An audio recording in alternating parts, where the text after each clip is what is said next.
The sky above Earth turned dark as massive shapes began to block out the sun. People all over the world stopped what they were doing and looked up, their faces filled with awe and fear.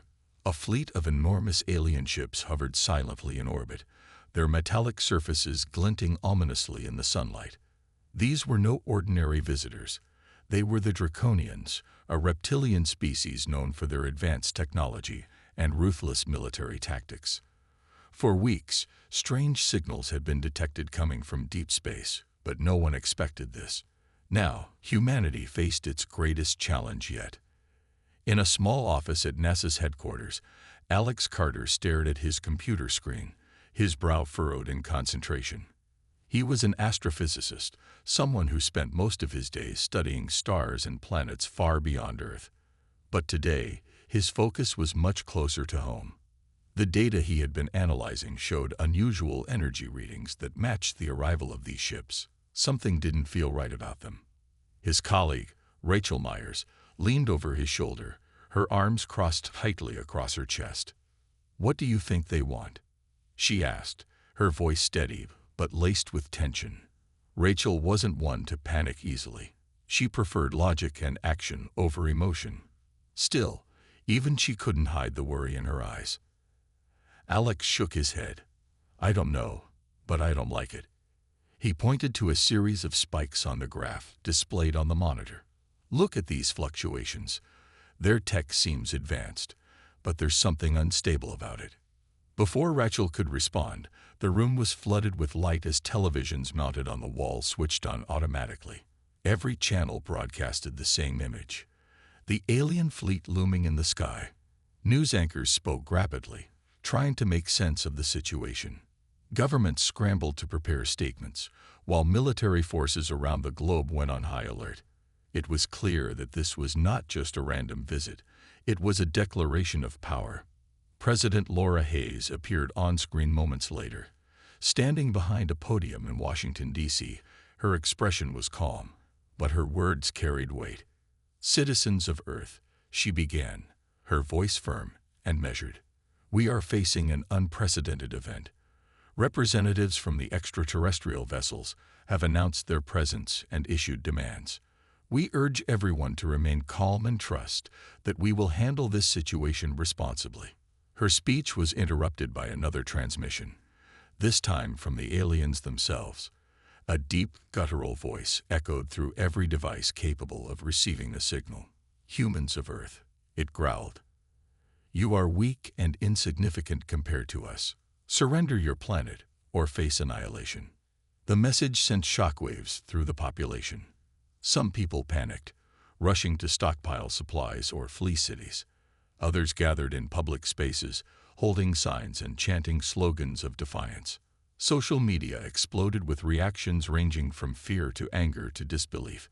Humanity stood divided, unsure how to respond. But Alex noticed something others missed. As he replayed the alien broadcast on his laptop, he zoomed in on subtle distortions in the audio waveform. There were faint irregularities, almost like glitches, that hinted at vulnerabilities in the Draconian communication system. Could it be that their seemingly perfect technology wasn't so flawless after all? Rachel caught the look of realization on his face. "What is it?" she asked, leaning closer. "I think I found something," Alex replied, tapping the screen. "Their systems might not be as stable as they seem. If we can figure out what's causing these anomalies, we might have a chance to fight back." Rachel nodded slowly, her mind already racing with possibilities. "Let's get to work. Whatever happens next, we need to be ready." As they dove deeper into their research, the world outside continued to reel from the arrival of the Draconians. No one knew what the future held, but one thing was certain: humanity would not go down without a fight. A few days after the Draconian fleet arrived, a smaller ship detached from the main group and descended toward Earth. It landed near New York City with a thunderous boom that shook the ground for miles. Smoke billowed into the air as the sleek, black craft settled in an open field surrounded by military vehicles and armed soldiers. News helicopters circled overhead, capturing every moment on camera, while millions watched live broadcasts around the world. The United Nations had agreed to meet with the aliens, hoping to negotiate peace or at least buy time. Ambassador Daniel Brooks, a tall man with graying hair and a calm demeanor, stepped forward to greet them. Behind him stood representatives from various countries, their faces tense but determined. Everyone knew this meeting could decide the fate of humanity. The door of the alien ship hissed open, releasing a cloud of vapor. Out walked Commander Vrax Thul, flanked by 2 heavily armored guards. His scaly green skin gleamed under the sun, and his golden eyes scanned the crowd with obvious disdain. He carried himself with authority, his tail flicking impatiently behind him. When he spoke, his voice was deep and cold, carrying a tone of superiority. "You humans are weaker than I expected," Vrax Thul said without preamble. "Your primitive weapons cannot harm us. Surrender now, and we may allow some of you to survive." Daniel took a step closer, ignoring the nervous murmurs from the other delegates. "Commander," he began, keeping his voice steady, "we understand your power, but destroying us serves no purpose. We can offer cooperation instead of conflict." Vrax Thul let out a low growl, baring sharp teeth. "Cooperation? You think we need anything from you?" He gestured dismissively. "Your planet is rich in resources we require. You will give them to us, or we will take them." The tension in the air was palpable. Soldiers tightened their grips on their rifles, though they knew firing would be useless against such advanced armor. The diplomats exchanged uneasy glances, unsure how to proceed. Just as Vrax Thul turned to leave, seemingly uninterested in further discussion, Alex Carter and Rachel Myers slipped unnoticed through the chaos. Earlier, Alex and Rachel had convinced General Nathan Ford, head of U.S. Space Command, to let them observe the meeting from a safe distance using portable scanning equipment. They wanted to gather more data about the Draconians' technology. Hidden behind a cluster of trees, Alex adjusted the settings on his handheld device, while Rachel monitored the readings. "Look at this," Alex whispered, pointing to a spike on the screen. "They're shields. They're fluctuating slightly, and it's happening whenever the wind picks up." Rachel frowned, studying the numbers. "It's like Earth's magnetic field is interfering with their systems. That's why their tech seems unstable." Alex nodded excitedly. "If we can amplify that interference, maybe we can disable their weapons long enough to strike back." As they continued analyzing the data, Vrax Thul abruptly stopped speaking mid-sentence. One of his guards leaned down to whisper something in his ear. Whatever it was made the commander pause, then narrow his eyes suspiciously. Without another word, he signaled for his team to return to their ship. Moments later, the craft lifted off, leaving behind only scorched earth. "What do you think spooked them?" Rachel asked as she packed up their gear. Alex shrugged, still staring at the retreating ship. "Maybe they realized we're not as helpless as they thought. Either way, we've got work to do." Back at NASA, they shared their findings with General Ford. At first, he dismissed their plan as too risky, but Alex pressed on. "Sir, if we don't try, we're just waiting for them to destroy us. This might be our only chance."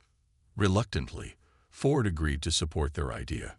As Alex and Rachel worked tirelessly to develop a strategy, news spread that the Draconians had begun attacking cities across the globe.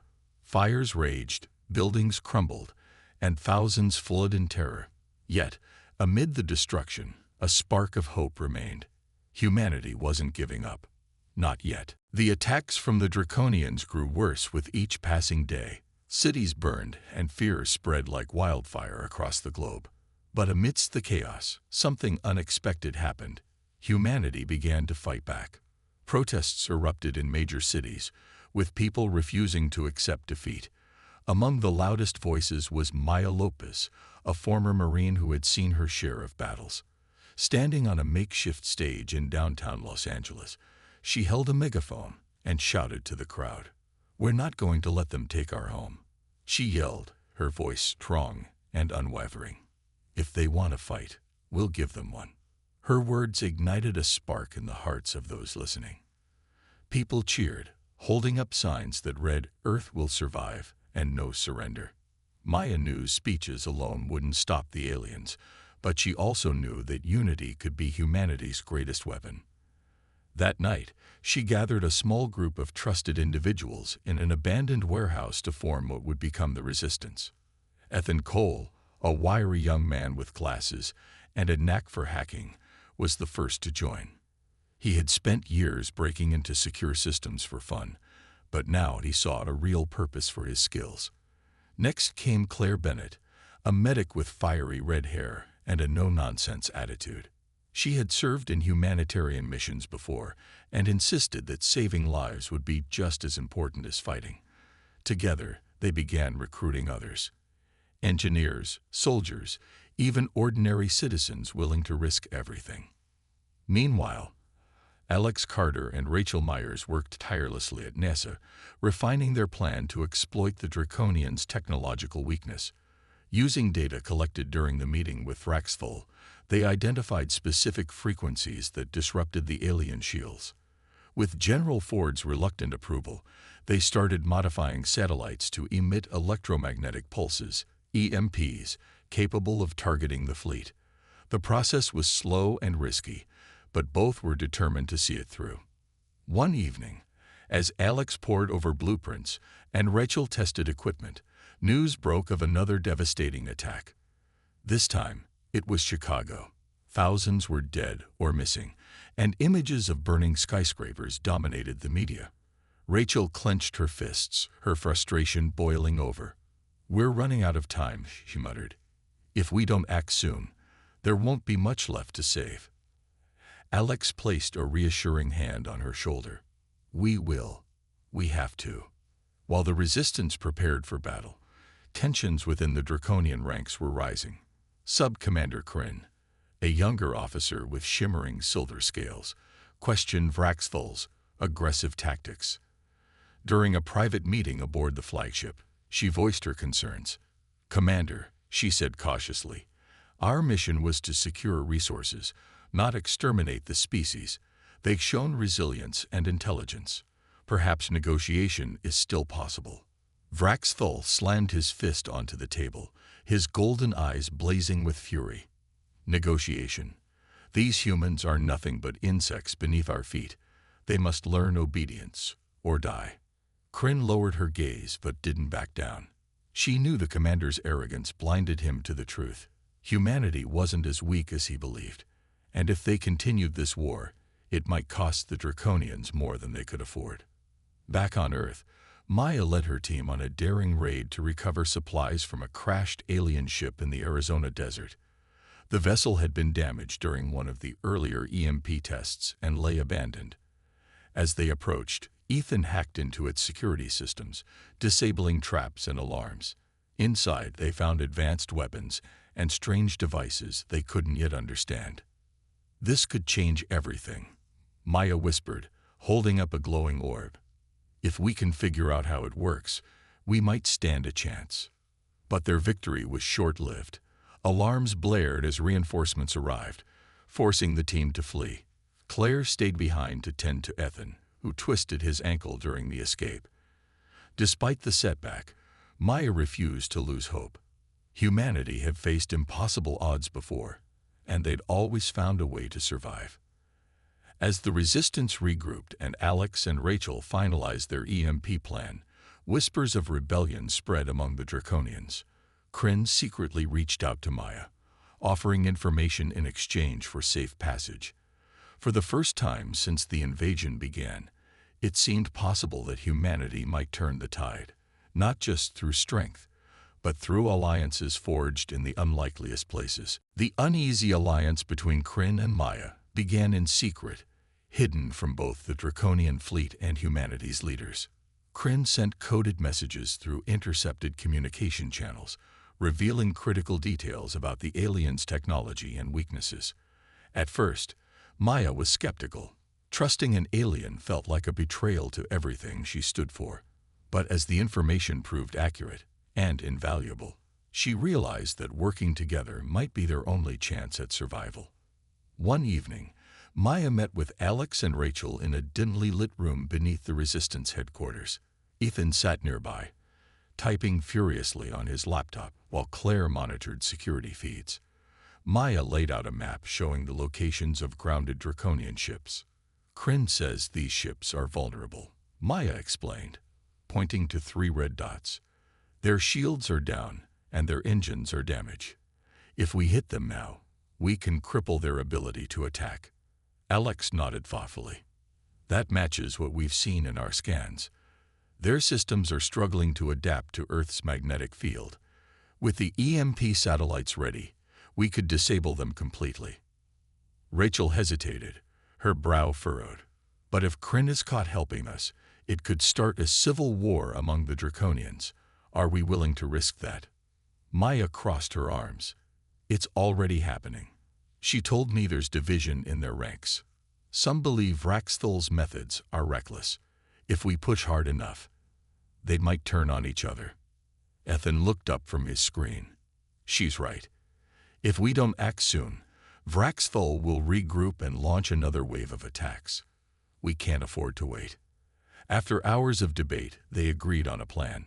The Resistance would launch coordinated assaults on the grounded ships, using modified EMP devices to disable them. Meanwhile, Alex and Rachel would activate the orbital satellites to target the remaining fleet. It was risky, but it was their best shot. As preparations intensified, tensions aboard the Draconian flagship reached a breaking point. Kryn confronted Vraxthal during a heated strategy meeting. The commander's arrogance had blinded him to the growing unrest among his crew. Many questioned why they were wasting resources on a planet that offered little value compared to the cost of continued warfare. "You're leading us to ruin," Kryn snapped, her voice sharp. "This mission was supposed to save our people, not destroy what remains of them." Vraxthal snarled, rising to his full height. "How dare you challenge me? I am your leader, and my decisions are final." Before anyone could react, Kryn lunged forward, drawing a concealed blade.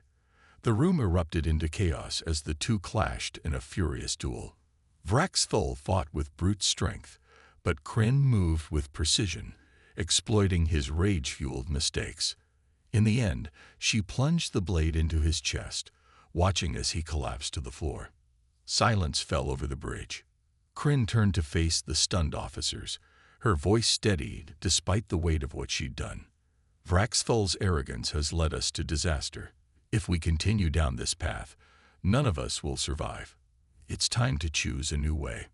Not everyone supported her, but many did. Those loyal to Vraxthal were quickly subdued, and Kryn took command of the flagship. Her first order was to disable the fleet's weapons systems temporarily, giving humanity a fighting chance.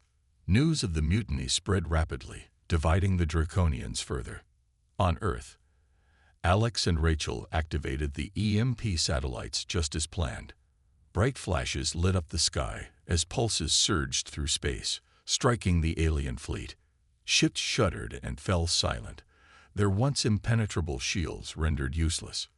Ground teams moved in swiftly, targeting the stranded vessels with precision strikes.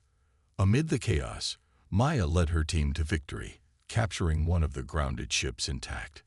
Inside, they discovered advanced technology and data logs detailing the Draconians' dire situation. Humanity wasn't the only species fighting for survival. The aliens were refugees fleeing a dying homeworld. When Kryn contacted Maya again, her tone was different. "You were right," she admitted. "We came here seeking salvation, but instead, we brought destruction. Perhaps it's time we worked together, not as enemies, but as allies." Maya stared at the message for a long moment before replying. For the first time since the invasion began, hope flickered in her heart.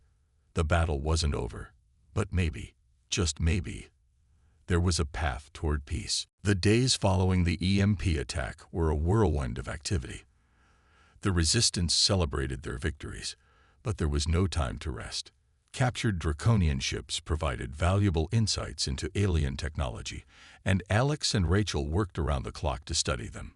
Inside one of the vessels, they discovered something unexpected. Recordings detailing the Draconians' history. These weren't invaders driven by greed or conquest. They were desperate survivors fleeing a dying planet. They've been running out of resources for centuries, Alex said as he analyzed the data on his laptop. Their homeworld is barren, and their empire collapsed because of it. Rachel leaned over his shoulder, her expression thoughtful. So they came here thinking Earth was an easy target, but when they found us fighting back, it threw them off balance. Alex nodded. What if we offered them help instead of more conflict? Share our renewable energy solutions with them in exchange for peace. Rachel hesitated. Do you think humanity's ready for that? After everything they've done? It's risky, Alex admitted, but if we don't try, this war will only get worse. Both sides have too much to lose.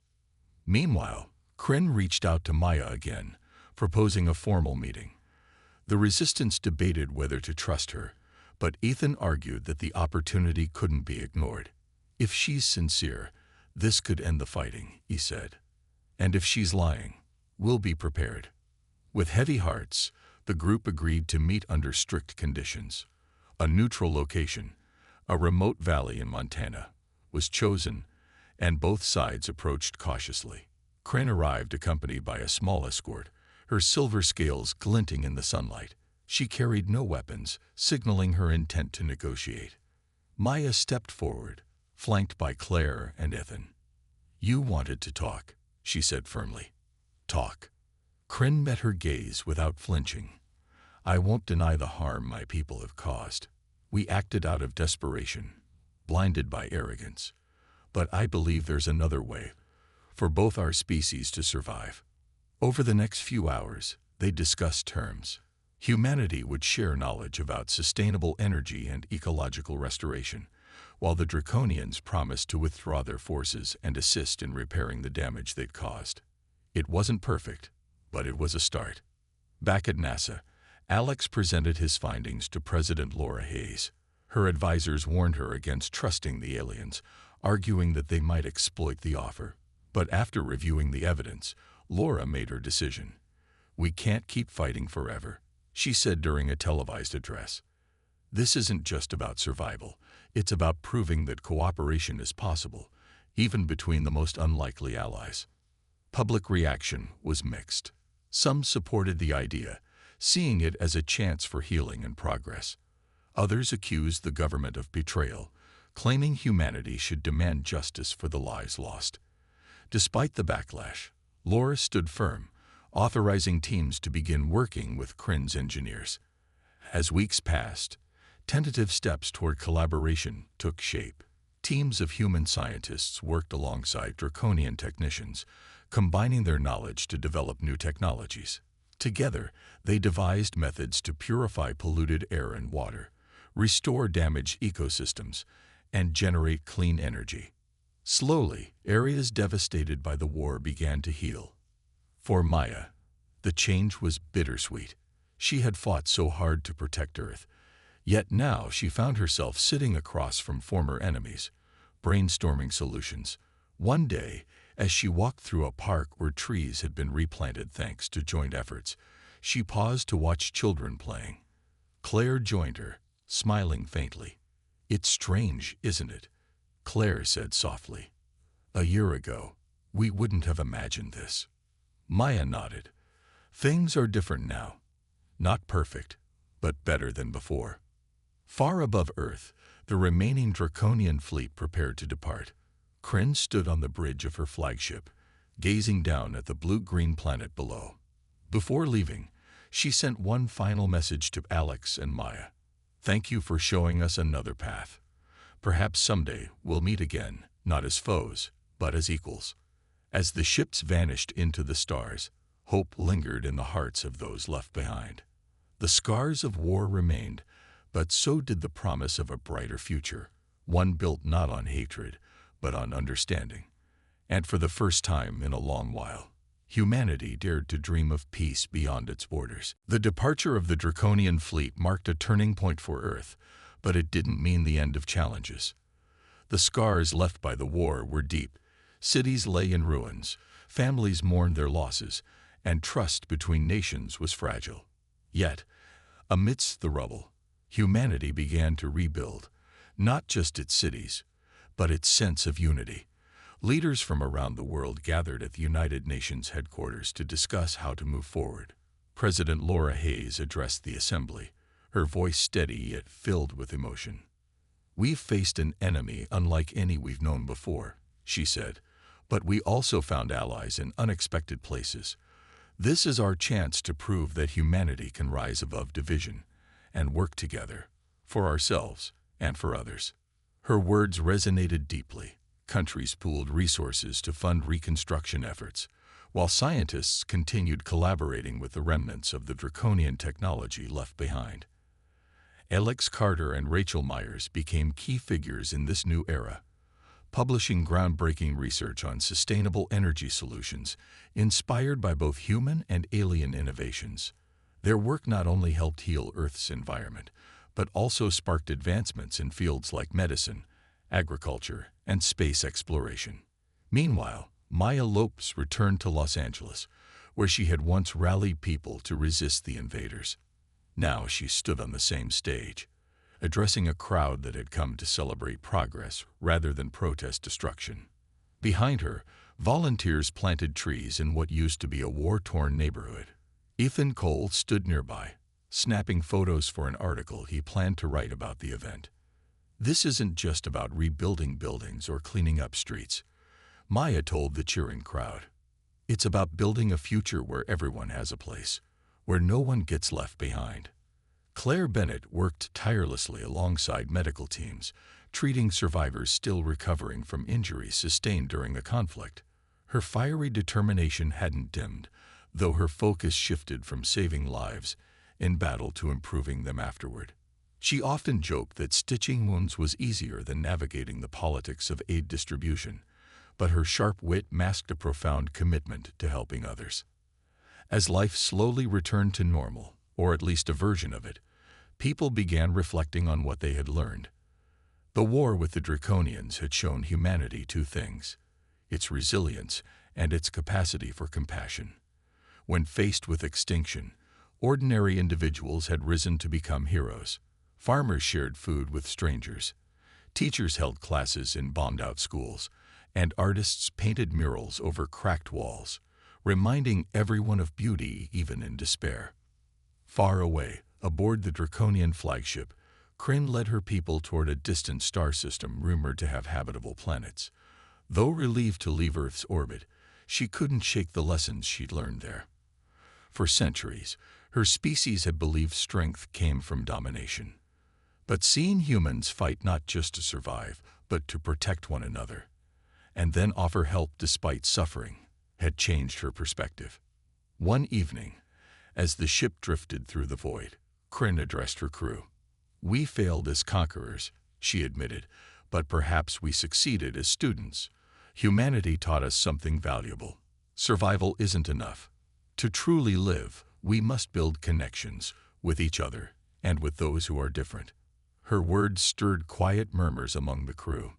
Many had lost faith in their mission, but now hope flickered anew.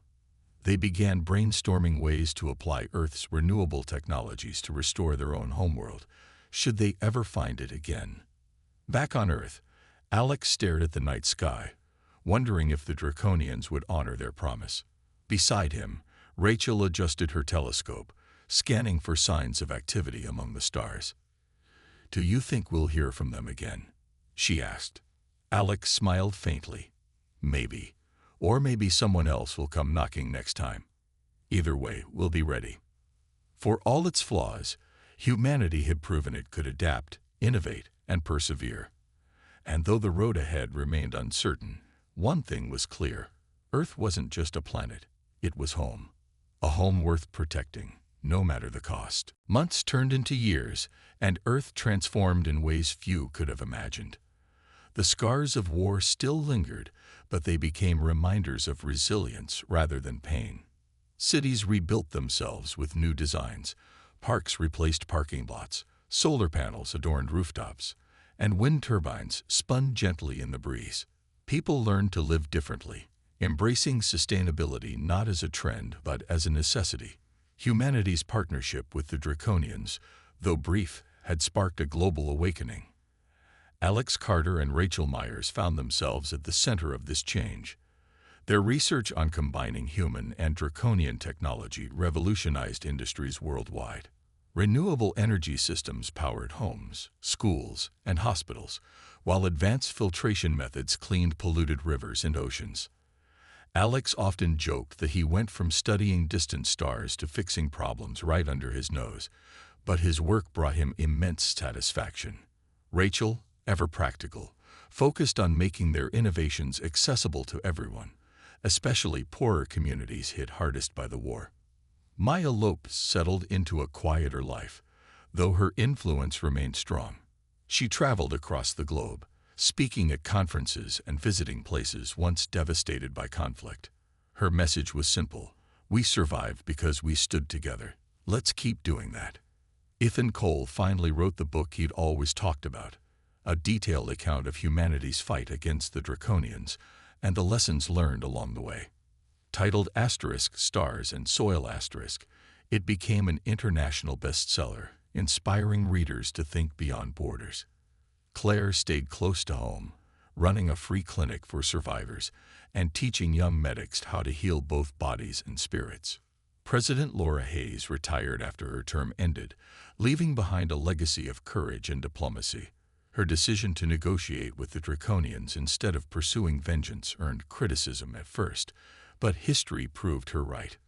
Monuments were erected in her honor, not just for her leadership during the war, but for fostering unity afterward. Among the stars, Kryn led her people toward an uncertain future. Though they hadn't yet found a new homeworld, their journey was far from aimless. Using knowledge gained from Earth, they repaired damaged ships and adapted alien tech to suit their needs. Slowly, hope began to replace despair. When Kryn looked back at Earth through her ship's viewport, she felt a pang of gratitude. The humans had given her more than resources. They had shown her the value of cooperation over conquest. One day, decades later, something unexpected happened. A signal reached Earth from deep space. It wasn't hostile or demanding. It was a message of thanks, sent by the Draconians. They had found a planet capable of sustaining life and were beginning anew, guided by principles learned from humanity. Attached to the transmission was a gift: schematics for a device that could harness energy from black holes, a breakthrough even Alex and Rachel hadn't dreamed of achieving. The discovery reignited humanity's passion for exploration. Space programs expanded rapidly, fueled by dreams of reaching farther than ever before. Missions launched to Mars, Europa, and beyond, carrying messages of peace and curiosity. For the first time in history, Earth saw itself not as separate nations, but as one species united by shared goals. On a cool autumn evening, Alex stood outside his house, gazing at the sky. Rachel joined him, holding 2 cups of hot tea. "Do you think we'll meet them again?" she asked, nodding toward the stars. "Probably," Alex replied with a smile. "And when we do, I hope we're ready." Rachel chuckled. "Knowing us, we'll figure it out." Humanity had come so far since the day the Draconian fleet appeared in the sky. What started as fear and chaos had evolved into growth and understanding. The road ahead would undoubtedly hold challenges, but Earth was no longer afraid of the unknown. Instead, it embraced it, with open minds, steady hearts, and the belief that even among the vastness of space, connection was possible. As the stars twinkled above, a quiet sense of hope filled the air. Whatever the future held, humanity knew it wouldn't face it alone. Not anymore.